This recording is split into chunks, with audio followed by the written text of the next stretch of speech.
Have you ever met someone who lights up a room with effortless charm, yet vanishes the moment the crowd thins, as if the spotlight was never theirs? They laugh easily in groups, listen deeply to strangers, but retreat into silence when alone, wrestling with thoughts that feel borrowed from others. Outwardly outgoing, inwardly tangled, thriving on connection yet haunted by its weight. You watch them navigate conversations like a dance, but wonder if the steps are their own or echoes of expectation. It's a quiet contradiction, this push and pull of the social self.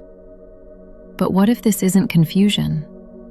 What if it's a new way the mind adapts to a world that demands both openness and armor? This is the psychology of Otroverts.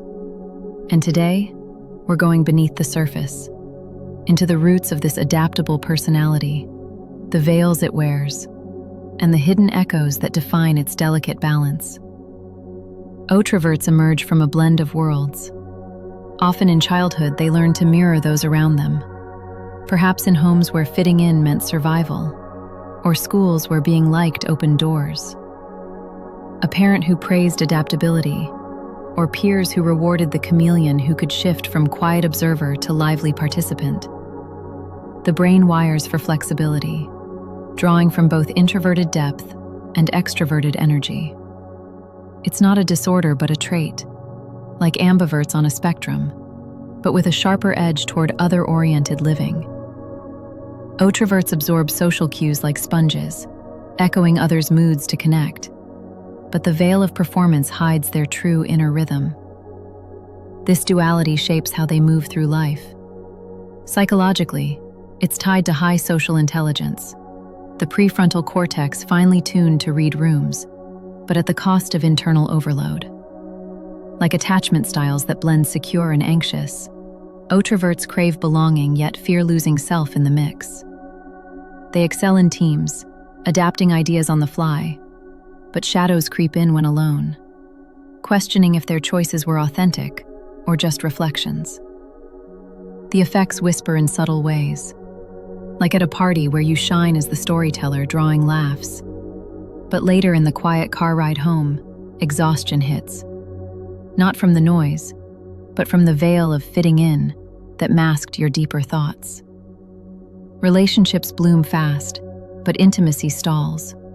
Partners see the echo, not the source. At work, you're the bridge builder, mediating with ease, yet promotions feel hollow if they don't align with your hidden core. The world rewards this flexibility. So versatile, a natural leader. But inside, the shadows lengthen. Doubt lingers. Am I me, or just what others need me to be? You might catch yourself wondering, why do I feel full in a crowd, yet empty alone? Why does connection energize but reflection drain? When was the last time you chose solitude without guilt? If these questions stir something familiar, you're not lost. You're navigating a personality shaped by a world that pulls in two directions. Studies in personality psychology highlight traits like otroversion as adaptive responses, blending extroversion's reward-seeking with introversion's introspection. But unexamined, it leads to porous boundaries, where others' emotions bleed into your own. Relationships become mirrors, reflecting back what you think they want, rarely showing your true face. And worst of all, the self erodes, echoes of others drowning out your own voice. Identity feels like a veil, beautiful but obscuring. This echoes concepts like codependency or enmeshment in attachment theory, where the other overshadows the self. It's compulsive adaptation, born from fear of disconnection, fear of being too much or not enough, of losing the bonds that define you. But here's what no one tells you.